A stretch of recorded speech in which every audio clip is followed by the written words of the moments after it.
예, 안녕하세요. 금요 바탕의 세계 시간입니다. 네, 반갑습니다. 진행을 맡은 입시킬러 레오입니다. 네, 반갑습니다. 펜타스바 원장 김기환입니다. 예, 반갑습니다. 예, 펜타스 윤동현입니다. 무슨 과목이시죠? 화학입니다. 그래야지 알아. 과학이거든요. 화학을 가르치시는 분입니다. 자, 오늘 주제는요. 아이고 참 명절 인사 잘들 네. 보내셨죠? 네, 새해 복 많이 받으세요.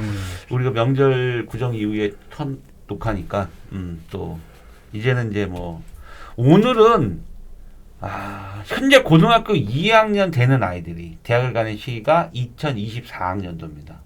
자, 2024학년도에 그래도 우리 뭐 서울대 먼저 딱 얘기해야죠. 그쵸. 서울대부터 얘기를 해야죠. 그래서 오늘 바탕 선생님하고 좀 할 얘기가 많습니다. 서울대가 원래 원장님 과탐이 서울대는 원투 조합이잖아요. 그렇죠. 서로 다른 두 서로 교과로 다른, 해서 원투. 조합. 근데 자 2024학년도부터는 이제 서로 다른 원은 다 다르구나 어차피 어차피 서로 다 원론이 가능합니다. 그게 이제 굉장히 큰 변수죠. 네, 정말 크죠. 이제 이렇게 원론으로 이제 가능하다라는 뉴스거리 하나와 또 하나가 또 있어요. 그렇죠. 이건 뭐냐면 일부 자연계 뭐 예를 들어 자연과학대학 뭐 물리천문이라든지 물리전구 천문 그다음에 화학과 그다음에 공대 쪽 기계 전기 정보 에너지 항공 그다음에 농업생명대학 쪽에서도 식물생산과학부 식품동물 생명공학부 기타 등등 사범대 물리교육 화학교육 생물교육 그냥 의대 이 학과들은 물리 원투 화학 원투 이 4개 중에서 한 개를 꼭 필수로 봐야 됩니다. 그렇죠. 대부분 물리화학 물론, 원원으로 보겠죠. 이렇게 또 두 가지 또 두 번째 입술거리가 생깁니다. 굉장히 자, 그러면 일어날 수 있는 경우의 수들이 굉장히 있을 겁니다. 자, 예를 들어서 2022학년도에 물리 수능 응시생이 수능에서 물리 응시생이 62,509명이었어요. 그다음에 화학이 73,582명이에요. 이게 동민쌤 21학년도보다 는 거죠. 그렇죠. 이게 이제 통합형 첫 회인 거고요. 네. 자, 22학년도에 통합형 첫 회에서도 21학년도 대비 22학년도가 물리학이 늘었다는 얘기예요. 그렇죠. 거의 뭐 10,000명 가까이 늘었습니다. 그렇죠. 그러면 24학년도 우리가 살짝 건져 떴습니다. 2023학년도 이거는 올해 한 해 동안 지겹게 할 얘기니까 잠깐 2023학년도는 잠깐 접어두고 2학년들을 위해서 2024학년도 이렇게 서울대가 과탐 영역을 변경을 두고 있단 말이에요. 쇼킹한 거죠. 원론으로 간다는 거. 물론 원투를 보는 학생들한테도 3점 가산점이 부과되고 투투를 보는 학생들한테도 5점이라는 가산점을 부과가 됩니다. 그런데 이 3점과 5점은 사실상 이과 최상위 의학 계열에서는 민감할 수 있는 점수입니다. 매우 0.1점으로도 당락이 갈릴 수 있는 게 의학 계열이거든요. 그런데 뭐 투투를 굳이 보겠습니까? 괜히 봤다가 데미지죠. 그렇게까지 무모하지는 않을 것 같고 무모한 애들은 없을 것 같고 그나마 좀 원투인데 원투도 사실상 많이 선택 안 할 거예요. 그럴 것 같아요. 원투도 조금 좀 변수가 지금 현재도 뭐 각 과목별로 보면 뭐 3,000명 내외밖에 안 보니까. 저는 첫 번째 물리화학 인원이 또 는다. 2024학년. 반드시. 원장님 생각 어때요? 반드시 늘죠. 적어도 지금 현재 물리원 보는 인원이 6,200명이 넘는데 62,000명이 넘는데 물투가 3,000명이 좀 넘거든요. 그럼 적어도 물투를 봤던 친구들은 물원을 갖다가 부담 없이 볼 거란 말이에요. 3,000명 최소한 확보돼 있죠. 그렇죠. 그러면 그렇죠. 여기 미니멈으로 3,000명이었으니까. 그렇죠. 미니멈으로 시작해서 65,000명 때는 무조건 넘어가야죠. 그러니까 7만 명 근처 가지 않을까 물리는 적어도. 그렇죠. 네, 동미세요. 네, 제 생각도 화학이죠. 지금 화학이 73,000명이었어요. 그 여기 말씀하신 대로 화투도 지금 3,300명 정도 되는데 그렇죠. 그 인원이 크게 뭐 8만 명은 좀 예, 넘어간다고. 리스크를 가져가면서 투를 꼭 굳이 고집할 이유는 없어 보이고요. 그렇죠. 예, 그래서 화원이 전반적으로 늘 것 같고 또 제가 지금 뭐 상담하고 있는 친구들도 현재 고3이거나 아니면 이제 고2가 되는 친구들 이미 이 사실에 대해서 이제 관심 많으신 학부모님들은 알고 있겠죠. 예, 알고 계시거든요. 많죠. 그래서 이 부분에 대해서 문의를 굉장히 많이 하세요. 그러니까 특히 이제 최상위권 학생들. 네네네. 그러니까 아까 말씀하신 대로 뭐 조정 점수라고 이제 점수가 이제 가산점. 예, 가산점이 있긴 하지만 그거보다는 조금 더 안정적으로 원으로 해서 접근하는 방법을 많이 생각을 하고 계시는 것 같아요. 예. 그러니까 그게 이제 투에 대한 부담이 그냥 단순히 명수가 작다의 문제가 아니고 네. 사실은 투 부분을 고3 때 처음 공부를 하고 그다음에 모의고사를 봐도 3월 달에 전체 내용을 안 보잖아요. 4월 달도 안 보거든요. 6월 평가원이나 돼야 이제 전 영역을 다 보게 되는데 너무 연습이 안 돼 있는 상태에서 수능을 보게 되죠. 투를 보게 되면 그 부분이 되게 부담인 거죠. 그러니까 이 자료와 동반돼서 발표된 자료가 또 하나 있어요, 사실. 그게 뭐냐면 교과 이수거든요. 핵심 권장 교과 이수 권장 과목 있고, 그다음에 권장 교과 이수가 있어요. 근데 이제는 이제 보시면 알겠지만 학과별로 이제 다 그게 정해져 있더라고요. 그렇죠. 근데 역시 전에 그 작년인가요? 서울대 총장 그다음에 고려대 한양대 총장님들 나와갖고 공대 오는 학생이 물투를 안 했다. 안 하고 왔다. 있을 수 없는 일이다. 앞으로는 절대 안 뽑는다. 그리고 성실하게 이 아이가 물투를 이수를 했는지에 대한 생기부도 보겠다. 서울대가 이제 평가가 어떻게 반영을 하겠다는 그 얘기니까. 자, 제가 말씀드리는 건 이제 학생부 종합전형하고도 또 연결이 되거든요. 물론 서울대뿐만 아니라 다른 과목도 마찬가지예요. 서울대뿐만 아니라 보통 보면 이제 앞으로 학생들은 자소서가 없어지고 비교과 영역의 대폭 미반영이 됩니다. 그렇죠. 그러면 이 학생이 이수한 과목에 이제 무엇을 이수했냐에 따라서 전공 접학이 맞다 안 맞다를 판단할 수 있는 부분이에요. 그러면 화학 선생님이가 약대 같은 아이들 같은 경우는 네. 요즘 뭐 약대 열풍이죠. 난리가 났죠. 네. 그리고 제가 다음 시간에 이 약대가 왜 이렇게 광풍이 불었는지에 대한 또 그런 방송을 또 해드릴 거예요. 왜 약대가 이렇게 미친 경쟁률이 나왔는지에 대한 제가 분석 다 돼서 딱 보니까 알겠더라고. 아, 왜 약대가 이렇게 뭐 정말 광분하듯이 포지션이 일단 한의학과보다 높을 것 같은데 보니까 거의 치대기업 치대기업 논술로 약대 경쟁률이 600대 660 몇이네. 자, 약대를 목표로 해서 학종으로 가는 학생들은 동빈쌤 네. 화학 어떻게 공부해야 돼요? 화학 원투 다 지금 현재 고2 되는 학생. 그렇죠. 일단은 제가 봤을 때는 기본적으로 투까지 크게 욕심 부릴 필요는 없어 보이고요. 뭐 다 알고들 계시겠지만 그렇게 상위권을 공부하는 학생들은 연쇄적으로 다른 학교도 비슷한 과를 지원을 하겠죠. 그러니까 뭐 두 번 공부할 필요 없고. 그다음에 제가 상위권 학생들을 요즘 좀 살펴보면 이게 이제 화학 기준으로 말씀을 드릴게요. 네.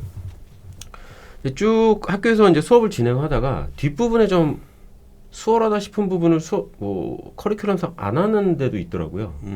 근데 걔들이 화원 모의고사나 이런 걸 보면 100% 틀립니다. 그러니까 여태까지 만점 받던 애들이 저희가 소위 말하는 1단원, 4단원의 킬러에서 틀리는 게 아니고 그런 데서 허점을 보이더라고요. 그래서 제가 봤을 때는 전반적으로 좀 더 완성도 있게 특히 이제 상위권 학생들은 빈틈없이 하는 게 좋을 것 같고 이제 투 과목이랑 약간 연계를 해서 말씀을 드리면 사실은 이 화학 1이랑 2랑 이제 대학 가면 일반화학이 있잖아요. 일반화학 같은 경우 1, 2 다 더해 놓은 개념이거든요. 근데 화학 2를 꼭 욕심을 부리다가 1을 또 놓치는 경우도 있고 그리고 2를 또 너무 또 등한시하다가 또 1조차도 놓치는 경우도 있고 근데 사실 그렇게 큰 차이가 없기 때문에 제가 봤을 때는 상위권 학생들 같은 경우에는 1 자체를 완성도를 두고 공부를 하고 사실 등한시하는 경우가 좀 있어요. 좀 수월한 단어는 뭐 예를 들면 2단원, 3단원 2단원, 3단원이라든가 4단원의 끝부분이라든가 그때 원래 킬러였는데 킬러가 아니게 된 그런 부분이라든가 근데 그런 부분은 여지없이 틀려주셔서 제가 이제 사실 근데 최상위권 학생들이 만점 목표로 가야 되기 때문에 만점인데 거기서 한두 개 틀려버리면 그냥 확 미끄러지는 표점이 거죠. 달라지니까. 예. 그렇기 때문에 예전에 화학원 공부하듯이 뭐 그렇게 생각하면 의외로 많이 손해를 보지 않을까. 다음 시간에 이제는 또 홍인상 선생님 지구과학하고 생명과학 선생님들 나오시는데 아마 홍인상 선생님 나오시면 과탐 시간에 나오시면 아마 그 얘기 할 거예요. 저번 우리 방송에서 국어 2등급, 영어 2등급으로 정시에 중앙대 약대 최초 합격된 학생이 있거든요. 어휴 대박이네. 근데 그러니까 국어 2등급이고 영어가 2등급이에요. 그 수학 1, 그다음에 과탐 1이에요. 근데 75%가 수학과학이 75%니까 그렇죠. 전 된다는데 근데 제가 그때 방송에 지금 뭐 완전 지금 우리 유튜브에 핫하게 지금 막 조회수가 막 올라가고 있는데 그 배치 프로그램에 얘 점수를 넣으면 최종 불합격으로 떠요. 추가 합격도 안 돼. 그래서 봤어요. 추가 합격도 안 돼. 그리고 또 그러면 이게 또 이 방송이 길어지면 안 돼. 이 얘기가 길어지면 안 돼. 그런 일이 있는데 그 아이가 지구과학이 만점이에요. 그 표점이 이번에 지구과학이 제일 어려웠었잖아요. 지구과학이 표점이 제일 이제 똑같은데 점수가 높게 나오는 만점은 거예요. 좀 다르죠. 그래서 이제 앞으로 그러면 물리하고 지금 이거는 점수 표점이 이제 물리하고 화학 인원이 늘어나면 조금씩 늘어나면 왜 지구과학이 왜 아이들이 쉽다고 생각했는데 문제가 어렵냐면은 인원이 많이 13만 6천 명 제일 많아요. 지구과학이 13만 6천 인원이 제일 많으면 4%를 만들어내기 때문에 어쩔 수 없이 물리적으로 문제에 변별력을 둬야 된단 말이에요. 그러면 물리나 화학도 인원이 는단 말이에요. 그러면 늘면은 서서히 변별력을 준다는 얘기죠. 그죠? 물리는 8만 명만 화학이 8만 명만 넘어봐봐요. 변별력 줘야 돼요. 줘야죠. 그리고 안 그러나 물리나 화학은 또 애들이 상위권 애들이 많이 안 나오는데. 그러니까 상위권 애들 불만이 딱 그거거든요. 너무 이거 루틴화돼 있다. 그러니까 쫙 보면 그냥 지들이 풀 수 있거든요. 그러니까 특히 화학 같은 경우에는 딱 정형화돼 있으니까 이거를 크게 한번 뒤집지 않는 한 변별력이 크게 없을 수도 있다. 이제 보통 이제 현재 올해 입시를 준비하는 그런 카페나 이런 데 보면 유형에 대한 굉장히 그런 게 많이 이야기가 있더라고요. 좀 위험한 얘기이긴 한데 그래서 말씀하신 대로 두 분이 말씀하신 대로 이렇게 비중이 높아지게 되면 변별력을 주기 위해서 조금 더 다양한 형태가 나올 수 있겠죠. 그럴 수밖에 또 없는 게 지금 서울대 같은 경우는 의대도 물리나 화학 둘 중에 하나를 택해야 돼요. 자 보세요. 서울대 의대 쓰는 아이가 우리 아까 얘기했지만 서울대 의대 쓰는 아이가 정시에서 서울대 의대 썼으면 연대 의대 그다음에 연대 의대 아니에요? 안 쓰겠어요? 그럼 얘는 물리나 화학을 꼭 보내란 말이에요. 어쩔 수 없이. 그러면 세 번째 학교도 또 걔는 서울대 넣었기 때문에 세 번째 학교도 또 물리학을 본 상태에서 넣는 거란 말이에요. 그러니까 서울대 의대를 쓸 정도의 아이들은 다른 대학들도 다 쓸 수밖에 없잖아요. 그러면 물리화학이 쉽거나 다른 아이들끼리 다 몰려 있다면 문제 변별력이 줄 수밖에 없다는 얘기예요. 그렇죠. 저는 그렇게 판단해요. 무조건 저는 2024학년도에 과탐 물리화학은 변별력이 올라간다. 난이도 올라갈 거예요. 지금 현재 서울대 가는 친구들이 많은 조합들이 지금 생원 지투 조합이 의외로 많기도 하고 아니면 생투 지원 조합도 꽤 많거든요. 의대 가는 애들이 생투 지원해가지고 뭐 지투 생원 해가지고 가니까. 근데 이제 그렇게 못하는 거잖아요. 말 그대로. 그렇죠. 그러면 생원은 그냥 간다고 치고 왜냐하면 표점이 제일 높으니까 그렇죠? 과탐 중에서 제일 생원이 높으니까 일단 생원은 가져갈 거고 그럼 지투 대신에 이제 물원이나 화원을 선택해야 되는 입장인 거죠. 근데 이제 표점 자체는 올해 같은 경우는 특히나 이제 물리가 조금 더 높았으니까 아마 물리를 잘하는 친구들 같은 경우는 물원 생원 조합도 굉장히 괜찮은 조합이라고 봐야죠. 물원 생원. 많죠. 그 조합. 좀 이상하지 않나? 아니요, 의외로 많아요. 굉장히 많아요. 나는 애들 그러니까 뭐냐면 물생 선택하는데 너 왜 이렇게 선택해? 그게 왜 그러냐면 화원 같은 경우에는 그 다른 교과에 비해서 시간이 특별히 부족한 부분들이 꼭 생기게 마련이잖아요. 뭐 양적 관계 문제는 어떻게 그죠. 처음에 시작하느냐에 따라서 문제를 쉽게 풀리기도 하고 그죠. 안 풀리기도 하는 변수가 있단 말이에요. 근데 물리 그런 게 없어요.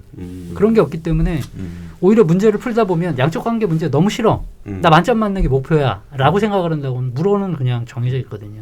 역학적 에너지 모전이거든요. 그냥 문제가. 근데 그 문제는 어떻게 접근하느냐의 문제가 아니고 음. 접근하는 기본적인 방식은 정해져 있어요. 역학적 에너지 보존 자체가. 그죠. 그러다 보면 훨씬 더 아이들이 상위권 아이들은 훨씬 더 만점 딱 받기가 떨어지는- 유리하죠. 예, 훨씬 더 떨어지니까, 딱딱 답이 떨어져 딱딱 버리니까. 예. 떨어지니까. 그러니까 그런 면에서 훨씬 더 유리하죠.